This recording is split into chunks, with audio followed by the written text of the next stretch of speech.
ভাই ফুটবল যদি beautiful game হয়ে থাকে, এই বিউটিফুল গেমের প্রাণ হচ্ছে স্পেন। আজকে তারা সেমিফাইনাল খেলতে নামছে, বাট আপনি আজকে স্পেনের খেলা দেখলে মনে হবে তারা জাস্ট একটা নর্মাল ম্যাচ খেলতেছে, জাস্ট গ্রুপ পর্বের একটা ম্যাচ খেলতেছে। কোনো প্রেশার নাই, কিচ্ছু নাই, মানে এত কুল ঠান্ডা মাথায় তারা ফুটবলটা খেলেছে, আপনি কল্পনাও করতে পারবেন না।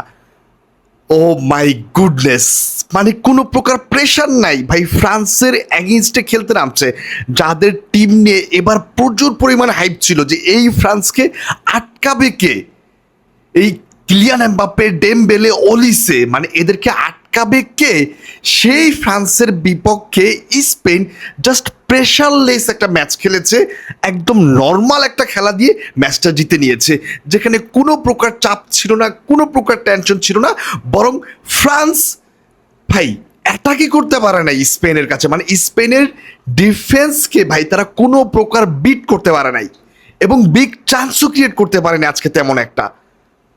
ভাই ওয়ান্ডারফুল মানে গেম, মানে এত সুন্দর ফুটবল। আপনি এই স্পেনের মানে খেলা দেখলে আপনি একসাথে সব কিছু দেখতে পারবেন।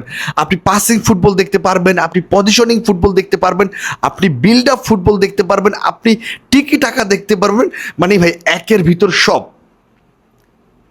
ফাইনালি স্পেন 2010-এর পর আরও একবার ফাইনালে উঠলো। দেখা যাক এবার আর্জেন্টিনা ইংল্যান্ড ম্যাচে কে ফাইনালের টিকিট অর্জন করতে পারেন এবং কে স্পেনের মুখোমুখি দাঁড়াতে পারেন। ধন্যবাদ সবাইকে।